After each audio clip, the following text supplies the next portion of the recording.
there's some interesting things that happen with the thyroid, and in particular, when you're getting your thyroid function tested in a blood test, often what we're actually checking for is a pituitary hormone called TSH, and TSH stands for thyroid stimulating hormone.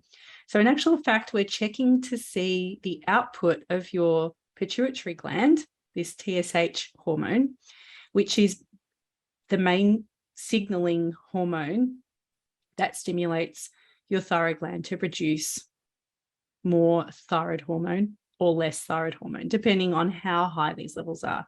So the more TSH there is, the more thyroid stimulating hormone is produced in your brain by the pituitary gland, then that tells the thyroid it's got to work harder. And if the levels of TSH are lower, then that's the brain telling the thyroid gland to lower its output or to not make quite so much. And so when we're looking at blood tests for patients, we're actually seeing what the brain thinks of thyroid function. If you want to see the level of output in terms of your thyroid hormone and how much hormone is being made by the thyroid gland, then this is where we need to be testing the actual levels of thyroid hormone. So we need to be testing T4 and T3. So T4 is called thyroxine, and that's considered to be like the storage form of thyroid hormone, which is then converted mostly in peripheral tissue, in the liver, skeletal muscles, the heart, the brain, is converted into T3, which is the more active form of thyroid hormone. And these two hormones are really what do all of the heavy lifting in terms of activating the cells. Now, interestingly, TSH is a hormone that stimulates the thyroid gland to do its job, but there actually are receptors for TSH pretty much in every cell in your body. There are TSH receptors in your heart, in your liver, in your bones, in your brain, in your adipose tissue, which is your fancy name for your fat cells. There's lots and lots of places in the body that are going to respond to TSH. And there's still lots to learn from a science point of view exactly on what the implications of this is.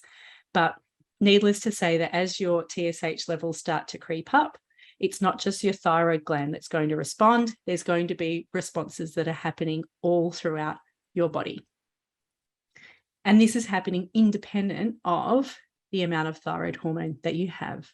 So we can then check to see how much actual thyroid hormone you have, because sometimes there's a discrepancy between your TSH levels and your T4 and your T3 levels. Sometimes you can have a normal TSH, and then sometimes your levels of actual thyroid hormones, or sometimes your levels of T4 and T3 can be quite a lot higher or quite a lot lower than what you might expect based on what the TSH is.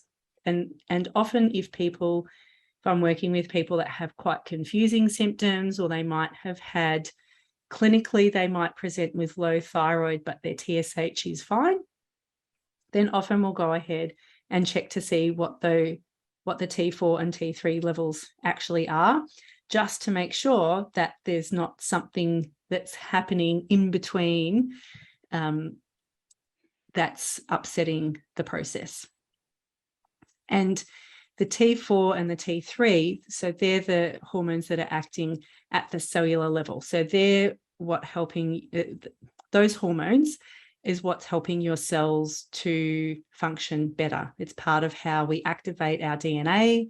It's part of how our cells are getting energy and facilitating the process of energy production and neurotransmitter production and bone growth. Lots and lots of processes in the body are responding to thyroid hormone. It's how our heart beats properly. For example, the list just goes on and on. And so the thyroid is really important to look at in terms of your overall health and well-being, especially if you've got any of those symptoms of classic low thyroid: cold, tired, hungry, grumpy.